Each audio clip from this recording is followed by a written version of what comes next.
My name, Lyle Berkowitz, and I'm here to tell you the EMR is dead. At least what I'm going to call EMR 1.0. I think it died last year. I've got to go quick on this, so I'm going to quickly give you a background and then go over some thoughts on what I think EMR 2.0 might start looking like. This is important.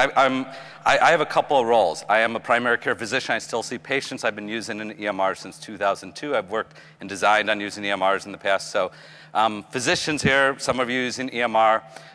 How did we kill this? Because docs are out here. We keep telling the vendors and IT people, make it look like paper, because that's what I'm used to. Big mistake. The problem is computers aren't really good at replicating paper. They're good at doing lots of things, but not really good at just making things look like paper and act like paper. Paper really is powerful. Second, I'm the medical director of information systems for my group, a large 100-doctor group, 40 internists. And so my job there is to figure out how to optimize the EMR, et cetera, and work with the IT staff. IT people out there, what do you do wrong? You listen to the doctors, and you just did what you know. You created something that looked like Word, that looked like Excel, tried to make it look like paper, and not much innovative thinking. I'm also the founder and director of a nonprofit healthcare innovation program, the Solozzi Healthcare Innovation Program in Chicago. Love being able to do that. There I get to think innovatively, and I get to work with designers. I love designers. What do you do wrong? You just haven't been involved. We need to involve you guys more. So what if we did? What could that maybe look like? I want to think different about how we use data, how we look at data, data visualization, et cetera, and how we use that data. So what do we have? Information visualization. This is one slide I didn't create, but I liked it so much I put it up that I found it online. This guy, a young designer, documented what his pain was like every day for a month or two. I think it's pretty obvious where his pains are. We're going to maybe start with that knee and triage some other stuff. But this is a way to take in a lot of data and quickly use techniques to make it easier to see things. Anyone using EMR? Typical problem list. Sort of looks like a Word document. Not really effusive. Doesn't really tell you that much information. But they all look like this. Every EMR, this is what they look like. What if it looked a little different?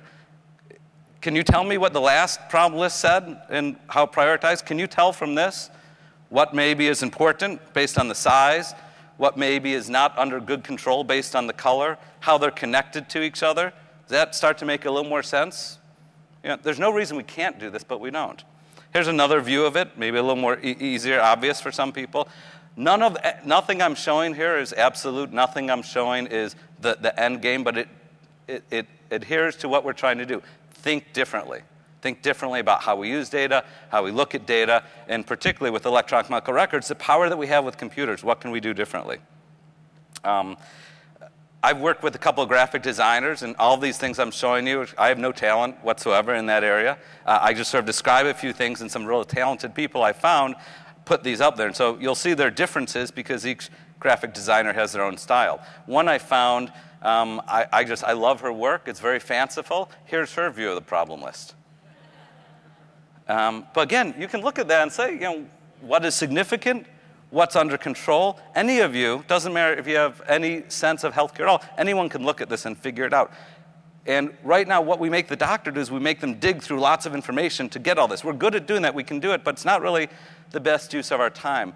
We talk about a primary care physician shortage in America. I don't think we actually have a shortage of primary care physicians. I think we have a shortage of using them efficiently because we make them do so much work, so much clicking, so much looking. How can we make that easier? A computer can do that. Here's results. This is how we get results. It's an Excel spreadsheet. We're all used to this, et cetera, but could it be done any better? Could it be done differently? How do we think differently about getting results? So I said, well, what if we could look at it from a normalized standpoint? Along the bottom here is what the lab says is normal or high or low. And then along the vertical axis is the change from the baseline for that particular patient. So it makes it a little more personalized. I think everyone here can tell there's at least one thing that's way out of range. You don't need the numbers for it. If I had a mouse, you could float over that, and it would actually show you the value. If there's anyone in the back who can hit on that results RX button, going to see if there are wizards in back. I'm going to hope they can with a mouse. Hit on that. Nope, go back and hit on the thing that says results RX. Keep going to the right, the little blue thing, yeah. This is over time, sort of the same idea of normalized data. Yeah, it would take me a while to scan a bunch of numbers to figure this out, but you can start to see how these are connected.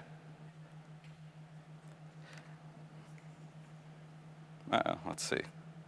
And let's see. And go to the right side of the screen. We're going to keep going through it. Go to the next side, the right side of the screen, and click on that white part. Okay. So that's some ways to visualize information real quickly. Different ways. So we can think about it differently. How about using that information? Can we make little widgets and functionalities that are context sensitive and actionable? By context sensitive, I mean, tell me what I need to know so I can make a decision. Don't make me go look for everything. Let me give you some examples. So now let's say I get the labs back, and instead of just getting the labs back, I actually get the computer to bring me all the information I need. His active medicines, their last appointments, their notes, some graphical visualization, and then make it actionable. The computer should be able to figure out what I'm most likely to do. It's really not rocket science. A lot of this stuff is fairly structured, easy stuff, but when I get labs back, I then have to go click all over the place to find all the information I need to process it. You know, we're not perfect. We need extra information. Why not make the computer bring it all together and then tell us what we're most likely to do? We can adjust it if needed, but make our lives a little easier. If I'm charting, this is an example of what if I could look at a patient's history and the computer automatically group them into the diseases and issues that they have, and furthermore, could tell me hypertension is red. We got some problems with hypertension. It gives me the information I need, tells me what I might want to do. Diabetes, cholesterol, yellow. I have to react to those. Asthma's green. It's under good control.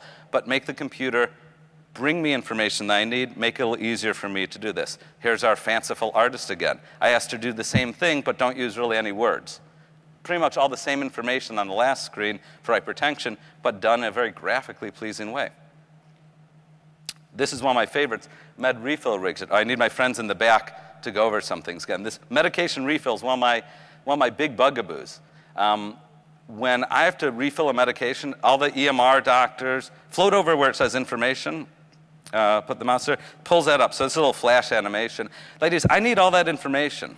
When I started the medicine, when I last saw the patient, when I changed their dose, what the medicine they're on. This is for a cholesterol medication. I need all that information. In my current EMR, I can click one button to refill, but that's a workflow. The idea of thought flow is that I actually need all that information to make that decision to click that button to say, yes, refill that medicine. I have to go at 25 clicks to get all that information. Why can't it just all come to me automatically? It's the same thing over and over again. We have to start thinking differently about how we use the computer in our workflow. I can hit change, I can change any of the suggestion actions, and it will automatically happen. And then, if I do all of that, where does that information go? It should go to the appropriate party, the team that I work with.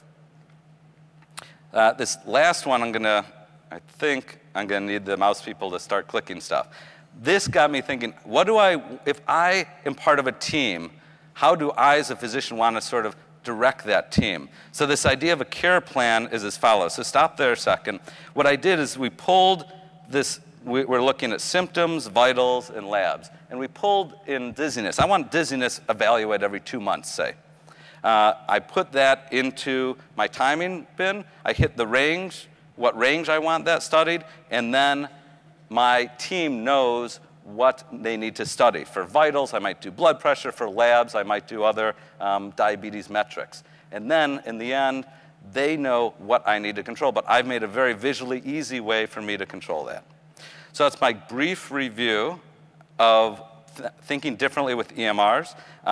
If you get one more on the white side, I've also been working on a lot of different things within what we call service line innovations that Lou talked about in a recent article. So if you have any more interest, you can find more of my work at the shiphome.org. Thank you for your time.